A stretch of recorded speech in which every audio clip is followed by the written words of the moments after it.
Estar del otro lado y vamos a seguir en contacto cualquier cosa. Por supuesto, siempre estamos acá para tratar de informar de la mejor manera posible. Gracias, Pedro. Y te sumo, Gaby, con una última pregunta que tiene que ver con, hablabas de un estado de excepción, ¿no? Allí en Ucrania. ¿Cómo está la situación ahora para quienes están ahí? ¿Qué pueden hacer? ¿Qué no pueden hacer? Bueno, por ejemplo, para explicarlo gráficamente, no hay clases en ningún lugar. O sea, no hay clases ni en escuelas, ni en escuelas secundarias, ni universidades.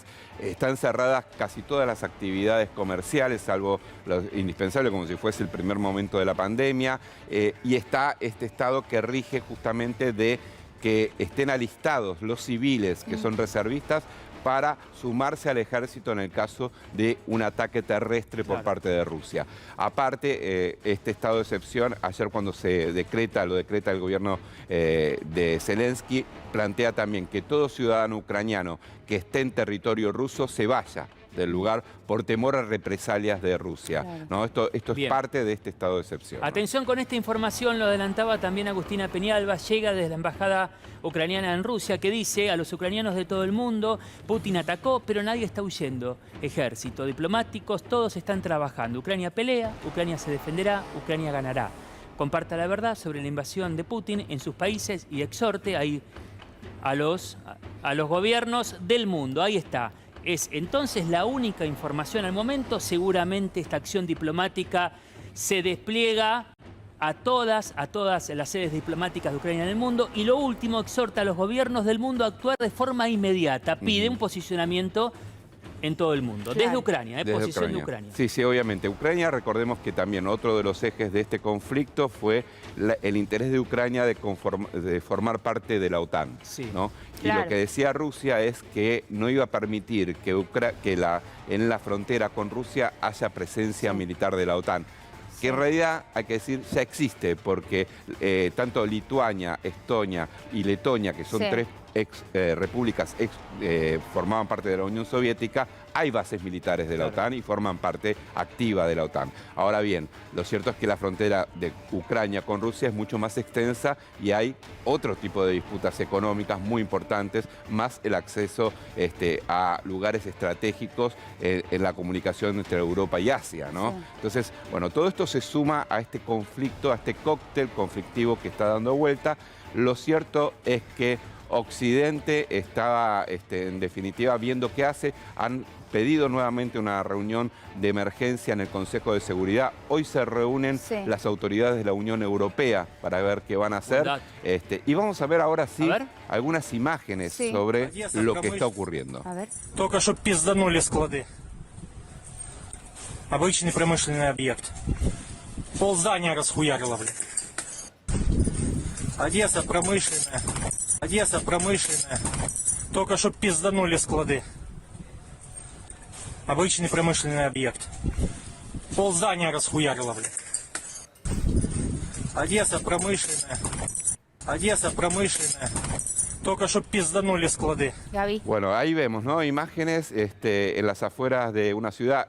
Había trascendido que esto era en las afueras de Odessa, que todavía está en duda si realmente ha habido o no ataques. Claro. Llegan imágenes por redes sociales que supuestamente tienen que ver con ataques allí en Odessa, que es una de las ciudades más importantes que tiene Ucrania. Pero bueno, después se dijo que estas imágenes en realidad pertenecen a una pequeña ciudad de las afueras de la región de Donetsk. Claro. Como datos concretos, Lu y Gaby, es importante cuando las posiciones por lo menos coinciden en algunos puntos. Lo que queda claro en estos ataques, que el objetivo militar especial que el propio Putin habló es hacia las bases aéreas, ¿no?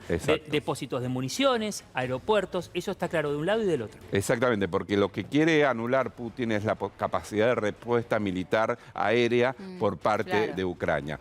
Obviamente, si uno comparativamente toma lo que es militarmente Rusia y lo que es militarmente Ucrania, Rusia es 100 veces más importante, ¿no? Lo que pasa es que Ucrania se ha ido armado a pesar de no formar parte de la OTAN, con muchísimo equipamiento militar que le mandó la OTAN, desde distintos lugares. Piensen que la OTAN en realidad está integrada formalmente por 29 países a nivel mundial, con Estados Unidos obviamente a la cabeza. Gran parte de Europa, casi toda Europa, forma parte de la OTAN, incluso países que no tienen vínculo con el Atlántico Norte, como dice, es más que están en el Mediterráneo, el caso de Italia, Turquía y demás. Pero por otro lado, hay ciertas reminiscencias todavía que remiten a las épocas de los enfrentamientos que hubo cuando todavía existía la Unión Soviética, ¿no? Entonces, lo que ha dicho Vladimir Putin es: yo salgo a defender a estas poblaciones que se quieren independizar, pero en el medio ocurre todo esto. De hecho, también aclaró, el objetivo no es la ocupación. Fue otra de las cuestiones, ¿no?, que hizo en ese mensaje en el que hablaba de una operación militar especializada. Puntualizó que el objetivo no es ocupar, sino defender, bueno, proteger a las personas, dijo textualmente. Exactamente. Y lo que él, en cierta medida, dice también Vladimir Putin es que él, todo aquel que hable ruso tendría que ser de Rusia, digamos, básicamente, ¿no? Y en particular, cuando fue lo de Crimea, la anexión de Crimea a la a Rusia, perdón, en 2014, se hizo un plebiscito ahí. Y el 95% de los habitantes de Crimea dijeron: queremos dejar Ucrania y queremos pasar a Rusia.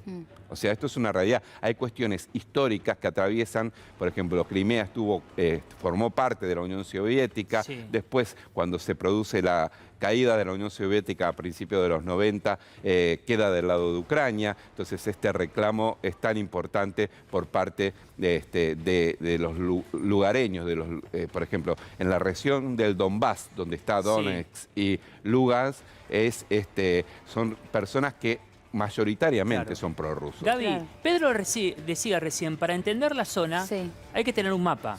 Si el mundo habla de esta zona, mira, lo vamos a describir. ¿Cuál es la zona de conflicto con Gaby Michi? Bueno, bien, acá vamos a ver el mapa. Fíjense. Crimea es lo que mencionábamos recién. 2014 eso comienza, en 2014, ¿no? Anexada nuevamente a Rusia. Y la región de conflicto, la zona controlada por los separatistas, es esta. Esto se llama Donbass. Toda esa región se llama Donbass. En Lugansk viven aproximadamente 500.000 personas. En Donetsk viven alrededor de 900.000 personas. Es decir, estamos hablando de un territorio donde más o menos viven 1,5 millones de personas. Y como vemos, está bien al este de Ucrania, en la frontera con Rusia. Claro. Que fue la zona de inicio, podríamos decir. Exactamente. Lo que están diciendo es que en realidad hoy los bombardeos de Rusia no están ocurriendo solamente en esta región, sino que están ocurriendo en Odessa, en Poltava, en Kharkov, digamos que es por fuera del eje del conflicto. La explicación que da Rusia a esto es: estamos anulando la capacidad militar de Ucrania en esos lugares para atacar las zonas separatistas. Una consulta sobre esa región. Siempre, y esto es importante, ¿quién lo dice? Desde Rusia aseguran que en esos lugares ya se están izando las banderas rusas otra vez. Es muy probable porque hay una alta población rusa y Rusia armó a las milicias durante todos estos años. Lo que estamos viendo acá es un tema central en esta discusión, que es el gasoducto Nord Stream 2. Este gasoducto partía de la bahía de Narva, en Rusia, atravesaba todo el mar Báltico, atraviesa todo el mar Báltico y llega a Alemania, a Lubmin. ¿Cuál es la idea de esto? Primero, Alemania necesita del gas ruso el 50% de... Alemania utiliza un 50% de gas proveniente de Rusia. Ya hay otro que está en funcionamiento, otro gasoducto que es el Nord Stream 1, que es casi paralelo a este, pero que aporta alrededor de 55.000 millones de metros cúbicos anuales de gas a Alemania. Con esta construcción se duplicaba la capacidad de gas de Alemania, de Rusia a Alemania, y evitaba pasar por todos los países que forman parte de la OTAN: Estonia, Letonia, Lituania. Bueno, acá hay un pedacito de Rusia que siempre llama la atención, que quedó separado, atraviesa 2 países y después aparece Rusia, Polonia y Alemania, ¿no? Entonces, de esta manera llegaría directamente vía por debajo del mar Báltico a Alemania. Esto abarata los costos del Sí. gas para Europa Sí. porque obviamente no tienen que pagar, por ejemplo, otros gasoductos que salen de Rusia y atraviesan Ucrania le tienen que pagar derechos de exportación a Claro, Ucrania. claro. De esta manera lo evitan y cuando hay un conflicto, Sí, no de estas como dimensiones este. como este, pero este podría ser, se garantiza que el gas puede ser provisto como corresponde. Claro. Sí. Pero bueno, ¿qué pasó? Pero Este ahora gas- esto que está sucediendo ahora y que Sí. estamos viendo, ¿puede impactar de algún modo en este funcionamiento? ¿Cómo? Porque cuando se produce la declaración de Vladimir Putin de reconocer a las repúblicas separatistas como países independientes, el canciller alemán Olaf Scholz dijo directamente se suspende la habilitación del Nord Stream 2, ¿no? Y eso fue lo que ocurrió. Volvemos rápidamente, Embajada de Ucrania en Buenos Aires con Agustina Peñalba.